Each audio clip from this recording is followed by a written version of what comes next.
here's a deal with you for the second time tonight. So, without further ado, we're in the barber shop here and cutting Shiloh's hair. And Shiloh said something to me that I thought was quite profound. And he was talking to a group of people, and it was about the discussion was Dr. Frank. Now, if you're not familiar with Dr. Frank is really the expert on voter fraud. And some Republicans don't want to talk about it because they don't want to sound like a whiner. Mm-hmm. But for the most part, most grassroots Republicans believe, and I think that's a pretty safe statement, that our voting integrity is completely void. I mean, it's just not, it doesn't even work. So saying that, and let's face it, the reason we don't want to believe that is literally the ostrich in the sand, the heads in the sand theory, in my opinion. Like, no, this is too far fetched. No, it's true, folks. There's major lying going on in the elections. If one thing we need to hold sacred is our now something that Shiloh said to me that I thought was very profound, very very just had a ring of truth to it. We all know that God is number one in our country, supposed to be. Number two should be our families, and number three is personal responsibility, responsibility. But voter fraud, I would put right, or integrity in voting is number four. And something you said to me, you said there was a lot of people that do a lot of talking, but not really any action. Now, there's people like Carrie Roller tonight watching. Thank you, Carrie, by the way. Going to get to talk to her in a little bit. That are not that person. They are actual doers and pointed doers. And I mean, Carrie Roller has made. I know of several legislators that she has made scared to death. Not that she's ever threatened them or anything, but they're scared of not getting reelected. Yeah. And when you have an intellectual person, a lady like Carrie, coming after you, not physically or anything like that, but holding your feet to the fire, basically. Exactly. And she's smart enough to do it. Mm-hmm. Well, that gets that makes it so they're not fun anymore. I mean, you can fraudulently take money from the North Dakota legislature as much as you want, but when you have somebody like her holding your feet to the fire, like you said, it's not making it fun anymore. Saying that, there's a lot of people that don't really have a plan what to do. They don't have a plan to what to do. Nope. And this is something when we're going to have Dr. Frank on here, this is something that totally is in the right direction. And this is something that everybody can do in your community. It's really on you, totally on you, if you want to be involved in this. And Shiloh is the one who brought this up, and he's screwing around on the computer thing here. He's more educated than I am. Yeah, okay. So Carrie, you should be getting a message here pretty soon from us. But anyways, go ahead, and Shiloh. Carrie, I'll give Carrie too. She is part of the team that is helping bring Dr. Frank. She's been instrumental in helping with the Dickinson area stuff. So what we were talking about was I was trying to get the Sons of Liberty to help sponsor this, which they have. Generously. Yes, very much without them, this would not be possible. Very much so. And when the discussion went on, there was some concern of like, well, what is he actually going to do? Is he just going to come to talk to like-minded individuals, or are we going to do something? And so that first meeting, I didn't really have the answers until I went back to Dr. Frank, and we kind of discussed more on what was actually going to happen. And so when I went back to talk to the Sons of Liberty, I said, we all talk about taking our state back or taking our country back. And there's a lot of people that drive around with, I don't know if you want to call it propaganda on their vehicles about let's take our state back or, this and that. And I just, what I told them is because the Sons of Liberty was started by two guys who in the McGregor area who felt that something was wrong with the election. They knew that something had happened. Right.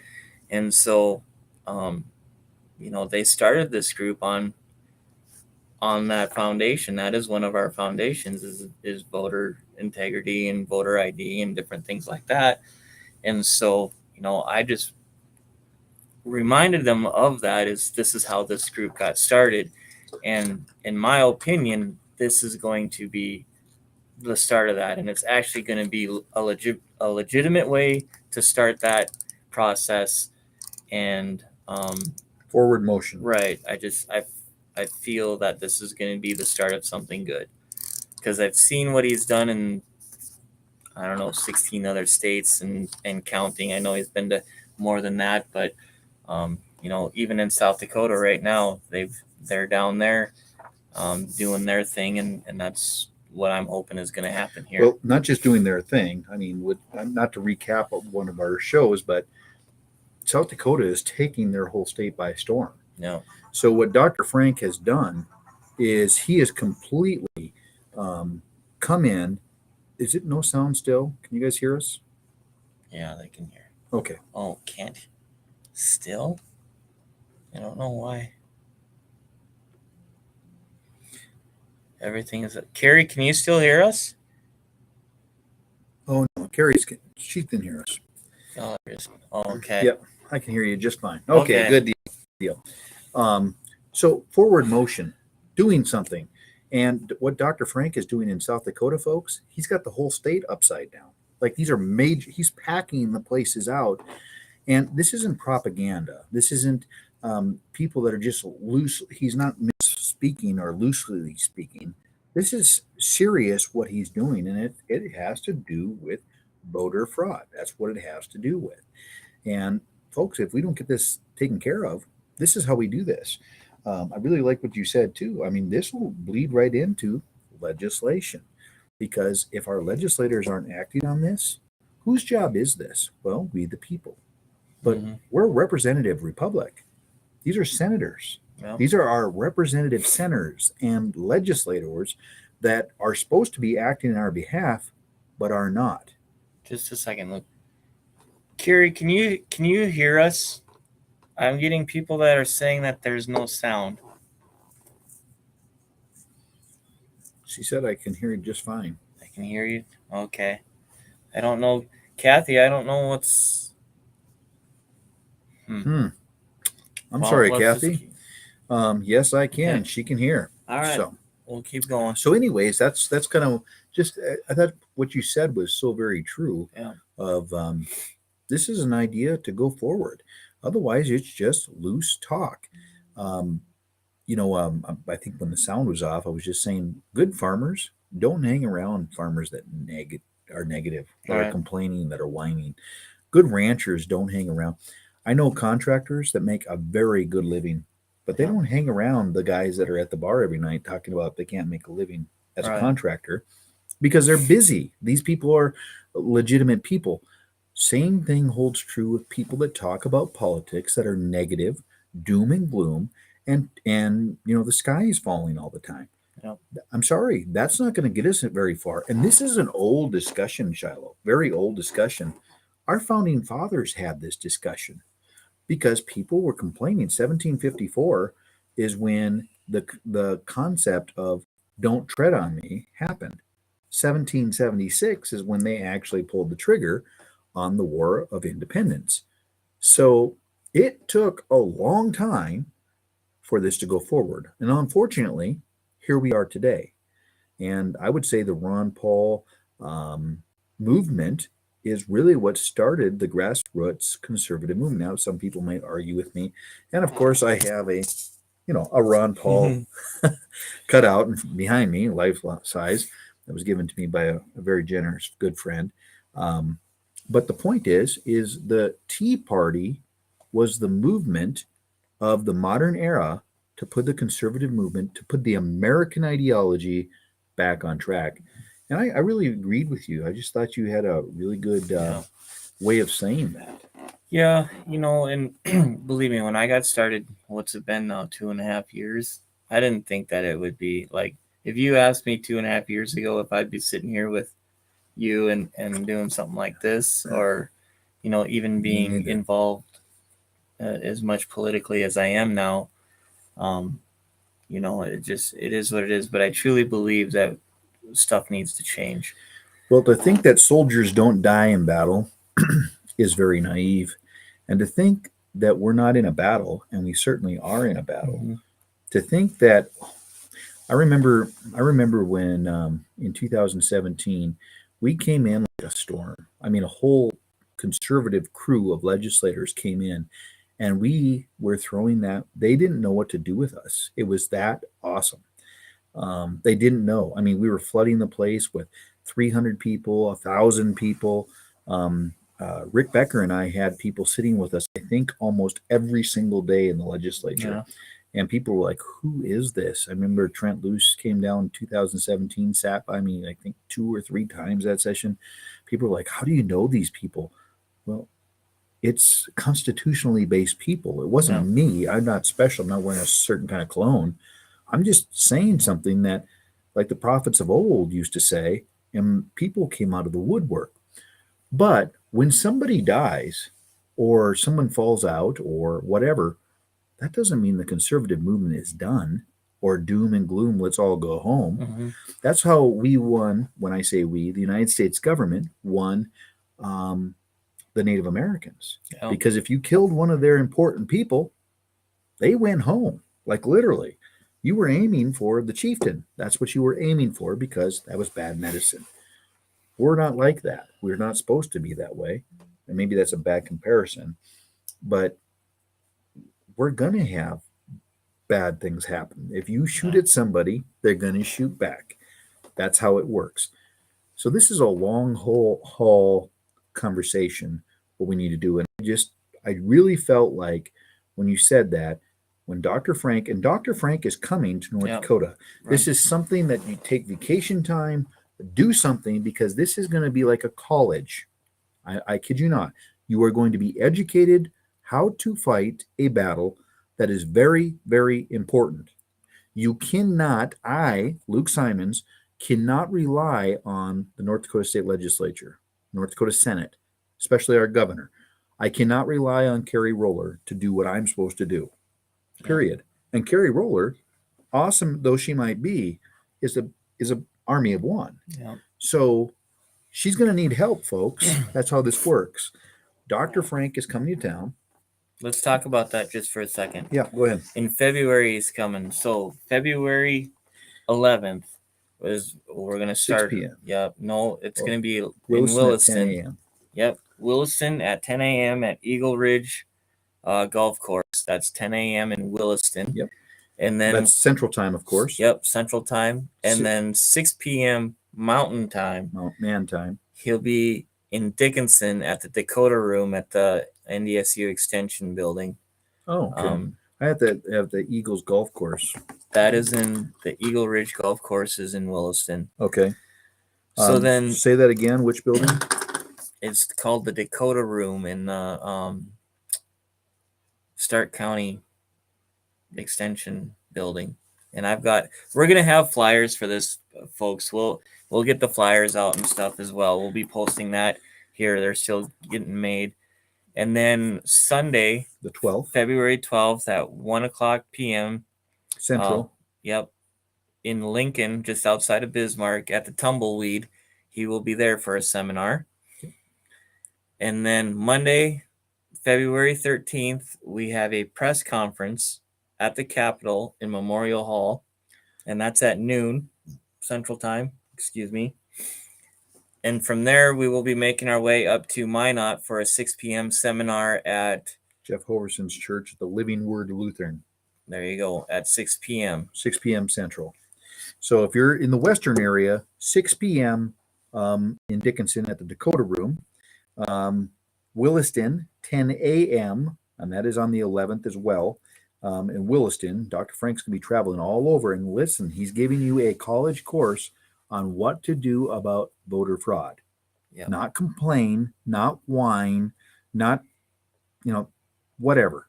Get off the couch and do something. We have the information, folks. We have the information. It is up to us to use that information now.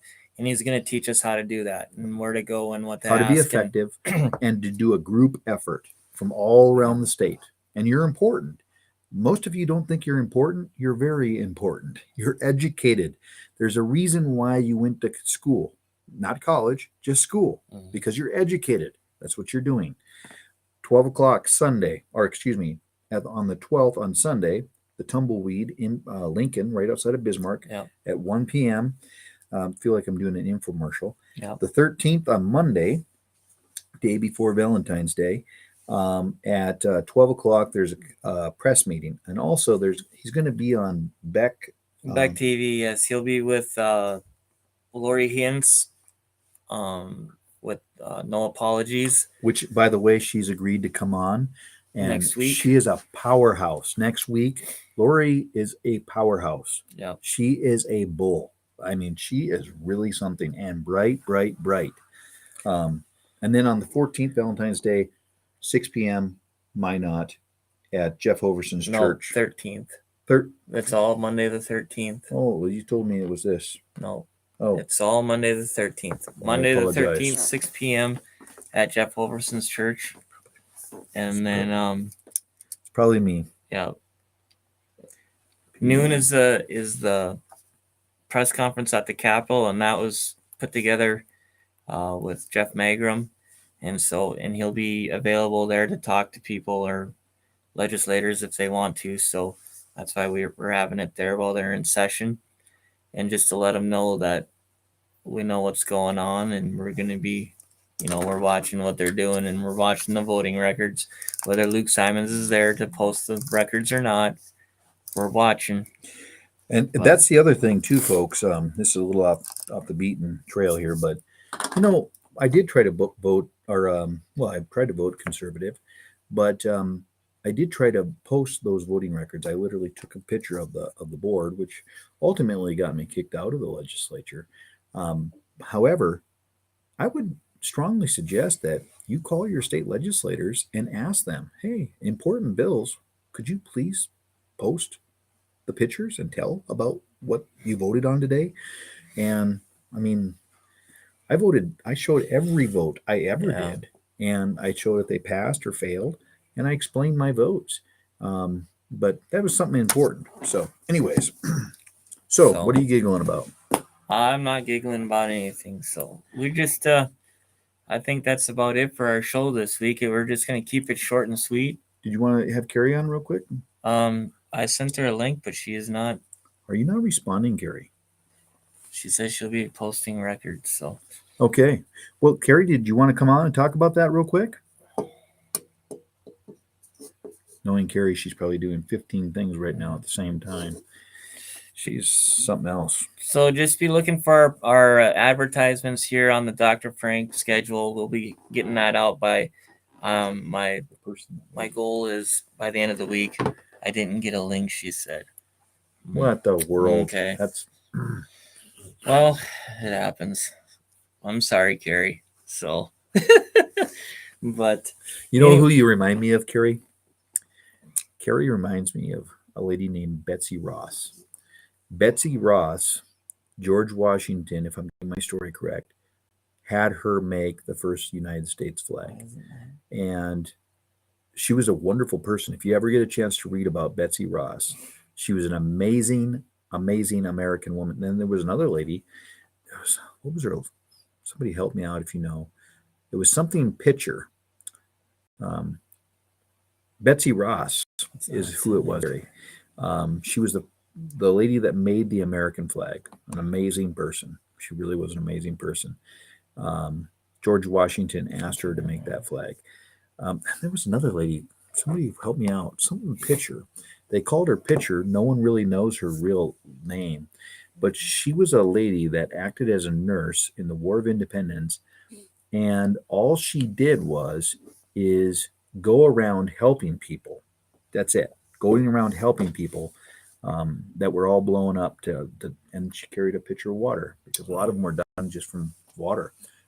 Book review. If Carrie wants to join us, she's sure welcome to. I can't get the link to her because I'm using my phone as a hotspot. It won't send. So, Oh man, can you send it through mine? well, I'd have to turn this off, which Oh, means okay. I we lose everything. apologize. Sorry. So a book review. It's called Bud and Me, and you'll never believe this. You got to read this to your son. Every man, woman should read this to their boys, to their girls at a very young age. And I would say read it every year. It's amazing. It's called Bud and Me. So Teddy Roosevelt was not a constitutionalist whatsoever. Didn't like him as a president, but I loved him as a character.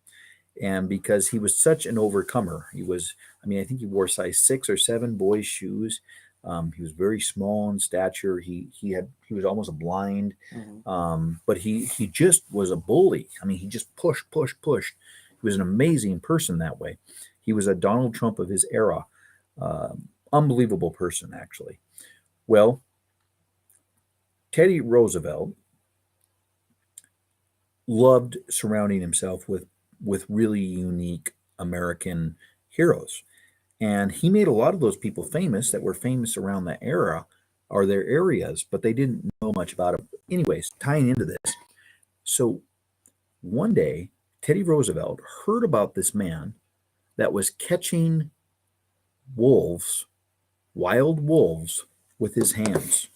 That's right. He caught them by hand. He would ride these big prairie wolves down and timber wolves with his horse, jump off of his horse, and wrestle these things down. Now, these wolves come up to here, you guys. They're huge wolves. And he would shove his not dominant arm down their throat, and he would hog tie these wolves. He'd just grab on to whatever he could in their throat, basically suffocating them that way. And then he caught them live. It was amazing what this man did. Well, Teddy Roosevelt did what you're doing right now, what I did when I was reading it. Yeah, right. So he went down to visit this guy and rode with him and witnessed him catch wolves barehanded. I mean, he just wrestled them down and tied them up. That's crazy. Well, Teddy Roosevelt, this guy became very good. Anthony,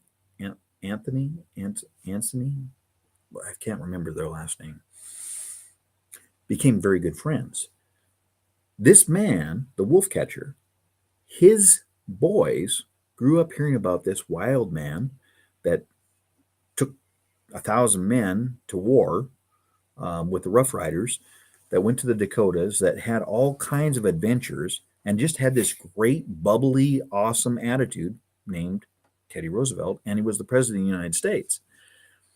Well, Teddy Roosevelt was in Africa on a safari hunt. And this story gets crazier. I didn't tell you this, did I? Mm-mm. Okay. It's just so bizarre. And I'm not going to tell you all of it because I want you to read this story to your kids. And you, at the end of the story, you will know why I'm telling you this story. It's amazing. So he was in a safari. These 2 kids told their dad, they said, Dad, there was going to be a huge parade in New York for President Trump coming back. And he said, well, why don't you guys go? They left from one end of the country, okay, and traveled all the way to New York, okay, these 2 boys. Most of it, they did it on horseback. They walked a lot of it. Somebody gave them a car to drive. I think they drove 200 miles of it, 250 miles of it. Then when that broke down, somebody gave them a motorcycle to drive. So they drove some of that. Then it got even crazier. People were just taking care of them on the way there. They would haul them in. Some people loved them, thought it was great. Other people didn't. When they got to New York, they led the parade to go welcome the president back to the country. Okay, this was a big deal back then because if you go to Africa, it wasn't like you just flew overnight or something. It was a long trip on a boat. Get this. The 2 boys were 5 and 7 or 8 years old. So 5 and 8 years old. The 2 boys went unattended, traveled, camped out, all the way from one end of the country, no joke, to New York, and then they did the same thing back. At 5 years old, and I think 7 or 8 years old, the oldest one was. That's crazy. There was 2 of them. Now, think about this. There were bad people back then. There were serial killers back then. There was a lot of bad things back then. Heck, there was Indians back then that weren't very nice people, some of them. And they went through the whole thing doing this. We don't let our kids walk across town. You're telling me that we're not holding our children back in this country. That book woke me up to some extent, like a big extent, by how much we're holding our children back. Yeah. From one end of the country, what was it, 2,800 miles? I think it was 2,800 miles total, that these 2 boys went on a pilgrimage to go visit the president. They were sung as American heroes for the longest time. Anthony brothers. Mm-hmm. Unbelievable. This is a book, Marty Beard, if you're watching, you need to get that book and read it to your children, because the grandchildren, I should say, because this is an amazing book. And these are the kind of young men that we need in our country to turn this country around. Because I'm sorry, I'm looking around, but I'm seeing a lot of pansies running around our country. And pansies aren't going to fix our country, folks. They're not going to fix our country. They just aren't. I mean, we need some men to fix this country. And we need some real ladies to fix this country. That's just a fact. So if you get the book, just a book review, it's called Bud and Me. You can look it up. You can actually see these 2 boys leading this parade in New York. So I hope that didn't bore you, but it was kind of fun. All right. Well, again, be looking for our announcements here on Dr. Frank and his arrival, and the dates and locations. We'll have addresses on the posters and all that good stuff. And don't forget, next week we're on at our regular time, Thursday night, 8 p.m. Central, 7 Mountain Time. 7 Man Time. Lori Hins from Beck TV, No Apologies, will be with us. She'll be our guest. We're going to be speaking North Dakota GOP and Perry Schaefer, among other I'm going topics. to ask some serious questions. I think both of us are going to ask some serious questions, because I would like to know how it is to deal with people that actively come out against conservative candidates and defend liberal candidates. How can this be in North Dakota? How can it be? Who knows? So, all right. Until then, happy trails. Happy trails, folks.